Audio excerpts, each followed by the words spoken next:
eu sou a Paola Alteia, sou nutricionista, sou a autora do Não Sou Exposição. Neste vídeo eu vou falar de um tema que pode parecer que ele é fora do assunto dessa página, mas pode ter certeza que está muitíssimo dentro. A primeira coisa que eu vou dizer a vocês e ao público é que fique à vontade para dizer que eu estou exagerando. Fique à vontade para rir do que eu tô falando. Fique à vontade para me xingar. Dito isso, eu vou te fazer algumas perguntas. Primeira pergunta: onde você estava no dia 18 de novembro de 1978? Você já era adulto? Você era muito pequenininho? Você já tinha nascido? Você já ouviu falar de um homem chamado Jim Jones e de um lugar chamado Jonestown e do que aconteceu na Guiana nesse dia? Jim Jones foi o fundador de uma seita que acabou de uma maneira trágica. Pergunto também se você já ouviu falar de um homem chamado Shoko Asahara e você lembra aonde você estava em 1995 quando aconteceu um ataque com gás sarin no metrô de Tóquio e muitas pessoas morreram e ficaram feridas. Isso também foi trabalho de uma seita no Japão. Em 1996, você se lembra do suicídio coletivo da galera que fazia parte de uma seita chamada Heaven's Gate e que eles pegaram carona no cometa Hale-Bopp? Certo, então... eu não sei se você sabe exatamente o que é uma seita ou se é uma palavra que fica meio por cima para você. Você tem ideia do que é, com detalhes, uma seita? Do que se trata isso? Então eu vou falar algumas características para ver se você já viu isso acontecer por aí, certo? Primeira coisa de tudo: uma adoração e uma admiração cega pela figura do fundador, que normalmente é uma pessoa muito eloquente e muito carismática. E os seguidores começam a olhar essa pessoa como se fosse uma pessoa realmente extraordinária e especial. Você já viu isso acontecer? Você conhece médicos que têm uma legião de fãs e quando você faz qualquer questionamento ou qualquer tipo de crítica, você levanta exércitos em defesa dessa pessoa? Pois é, veneração da figura do fundador. Outra característica: questionamento é muito desencorajado. Você já viu grupos a respeito de determinados assuntos que quando aparece alguém falando, gente, mas não é bem assim, veja bem, vamos pensar diferente, essa pessoa toma um massacre? E ela está traindo o movimento e as pessoas começam a dizer para ela que ela não pode pensar diferente do grande grupo? Pois é, característica de seita. Também práticas desgastantes para diminuir o senso crítico. Então, as seitas controlam todas as atividades das pessoas, controlam o que a pessoa vai assistir, o que a pessoa vai ler, como que a pessoa vai se comportar, o que a pessoa vai comer. Então, pessoas com privação de sono e pessoas que não se alimentam bem ficam mais suscetíveis a serem envolvidas por determinados tipos de discurso. Também uma característica bem notável é uma mudança radical de rotina, ou seja, a pessoa vira uma chavinha nela e de uma hora para outra ela se compromete com práticas que antes ela não seguia e a rotina dela fica radicalmente diferente da dos amigos, das dos familiares. Todo mundo em volta chama atenção para essa mudança de comportamento muito repentina, mas a pessoa não dá ouvidos, né? Uma mudança muito abrupta, muito radical de comportamento e de discurso.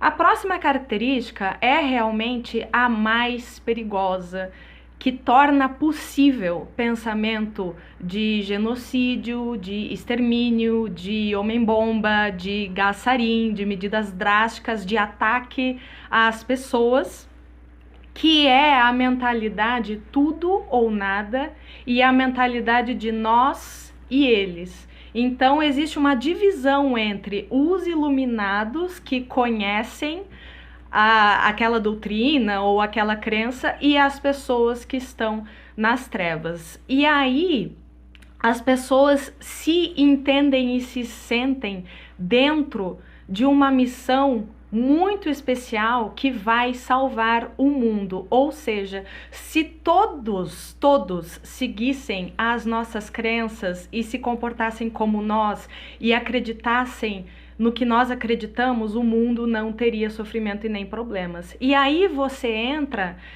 na seara da solução única, resposta única. Ou seja, um tipo de dieta, por exemplo, pode ser visto como a cura de diabetes, de câncer, de mal de Alzheimer, de autismo, de demência, de qualquer tipo de problema de saúde que possa causar mal aos seres humanos, né? Não tem muita abstração, assim, de outros caminhos, outras propostas, né? É uma coisa bem dicotômica e bem maniqueísta, ou você está conosco ou está contra nós, isso que é o perigosíssimo. Tudo muito pautado sempre na culpa e no medo. Por exemplo, se você comer alguma coisa fora da dieta ou se você comer alguma coisa errada, você foi uma pessoa muito má e você vai ficar gordo e vai ficar doente e vai ter um câncer e vai ter um futuro terrível. Então tudo muito pautado nesse sentimento persecutório, né? Mais uma característica, desrespeito total às autoridades. Então as pessoas abraçam, né, discursos alternativos e mesmo que apareçam publicações de Conselho Federal de Nutricionistas, de Associação Brasileira de Metabologia, Associação dos Endocrinologistas, ninguém tá nem aí, ninguém dá ouvidos, as pessoas agarram nas crenças e dão risada das autoridades. Nós não vamos ficar amando de ninguém, né? Somente do nosso fundador, do nosso mestre. Pensamento de que os fins justificam os meios. Então, quando a gente está falando de alguma seita, mais no sentido espiritual, a pessoa mentir para a família ou a pessoa pegar dinheiro escondido, é uma coisa que se torna louvável porque é por um bem maior. E para você viver livre do açúcar e do carboidrato na sua vida, vale tudo tá dentro do esperado. Então a pessoa escreve lá no grupo: eu desmaiei, eu perdi cabelo, eu passei mal, eu comecei a ver preto. Não tem problema, você está se purificando e ficando magro, e é isso que importa. Proselitismo,